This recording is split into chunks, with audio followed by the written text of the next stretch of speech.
But first, we have got to answer a listener's question. And you know what that means. Hit it! International question! International question! International question! Anonymous, New Jersey. Do you know that I have dated not one, not two, but 3 people from New Jersey? Yeah, that makes a lot of sense. Okay. Here we go.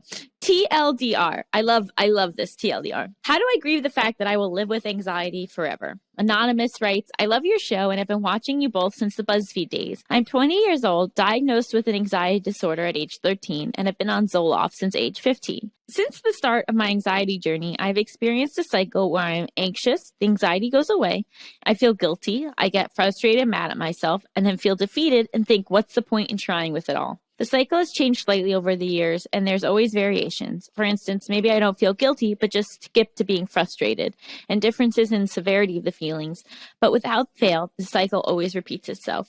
CBT has helped me in the beginning to live with symptoms and achieve some level of acceptance, but I went back to therapy, psychodynamic, at the start of college because I felt that I shouldn't accept living with this cycle if it can be broken. Guilt happens more when my anxiety has impacted others, but the frustration of having worked so hard to live with this for 7 years always occurs. Additionally, the defeated stage always comes with a level of grief, since I know that I will always likely live with anxiety in some capacity.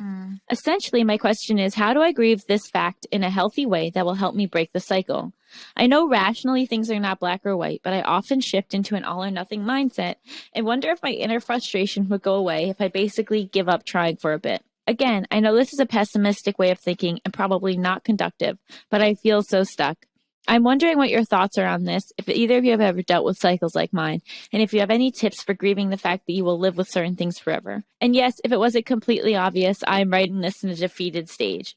Thank you so much for everything you do and keep being you. Wow, this was really beautifully written. Mm-hmm. Yeah, obviously you know that you're being really hard on yourself. And I think you're really being hard on yourself because part of me thinks you're like imagining that there is one healthy way to be, that you're somehow failing at being a person. I mean, you are personally unhappy, but you're adding to it then the shame of like, why can't I just function in a way that is a standard that I don't think anybody is actually meeting. So I do very much understand, as someone with bipolar disorder, the shame on top, as a hat on top of the mental illness, and like that causing the spiral of feeling bad then about not being able to control something. But like if you were diabetic, you could manage the symptoms, but you would still be diabetic. Like I think we are much harder on ourselves about mental health stuff being something lifelong than anything else. I really gravitated towards this question because I had like this like weird realization lately. You know, with my mental health journey, I'm doing so much better now, and I have been for a few years. And so it's a really interesting thing because sometimes I think, oh, I'm fine. You know, and then I'll have this moment where I'll be like, I am still struggling. Like anxiety is still a big part of my life. My compulsions are still a big part of my life, having OCD, and that's still there. And it was almost like this moment where I was like, oh, I'm still mentally ill. Yeah, there's no like fixing you. There's no like cure.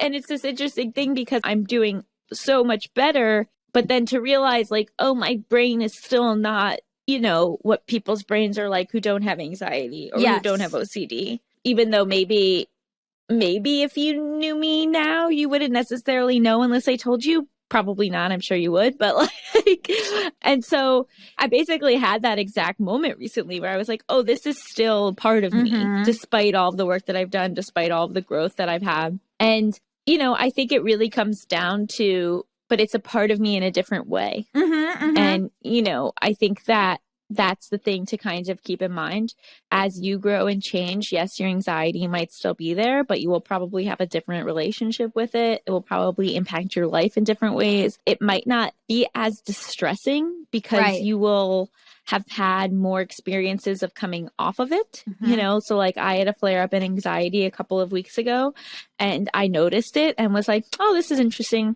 Oh, wait, I have a lot going on. It makes sense I'm having this flare up. Okay. Yeah. know? I mean, with bipolar disorder too, like Allison's telling the truth, you get more used to it. Like, I'll just be like, okay, I need to put myself to bed.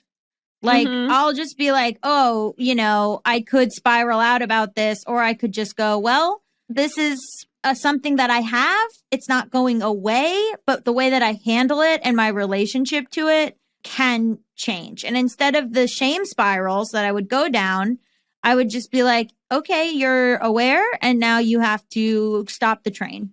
Yeah. And I think there's also a lot of validity to being annoyed that you have to live this way, right? Oh, it's so frustrating. It's so unfair. I constantly am like, this is unfair. And I think you have to like honor that and hold space for that, and then also keep going. Like, I think you are right in that you are really holding on to all or nothing thinking and thinking that this cycle is quote unquote forever. Your anxiety can be forever without it being the same cycle forever. And you won't be the same forever. And you won't be the same. It's just getting into the groove of the ebbs and flows, right? It's almost like weirdly like riding a horse. Like, I was going to say riding a kayak. Yeah, like riding a horse is always bumpy. But if you get better at riding a horse, you move with the horse a bit more, with the waves, baby. Exactly. And so, at 20, and I hate to do this, I hate to say your age is a factor, but like your age is a factor as you get older and as your brain matures a bit more. I think maybe in your mid to late 20s, I think your relationship with anxiety might really shift in a lot of ways. Also, it's really hard when you have anxiety and you're also trying to figure out who you are. Yes. So when you're younger and dealing with anxiety, you're also dealing with a lot of like, who am I? Does anybody like me? Am I a terrible person? Am I becoming, what kind of life am I building for myself? Like, what, there's all these big things that are also happening that your anxiety is going to be like, ooh, I can latch on to this. And so there is something about once you kind of become more of an adult and more clear on who you are, and things like friend groups and your clothes and the way you appear to other people sort of matter less, your anxiety in a way has like less tangible things to latch onto, and instead it can become just more like a feeling in your body that you can just identify as a feeling in your body and not give as much power to.